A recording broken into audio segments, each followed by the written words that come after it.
Iškraukit visus.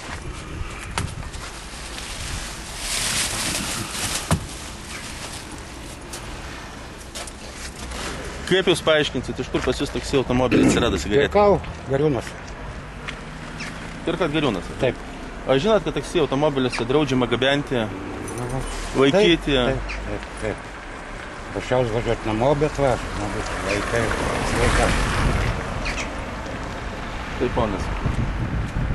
Mes dabar sulaikam, vyksim į komisariatą aplinkybių patikslinimui.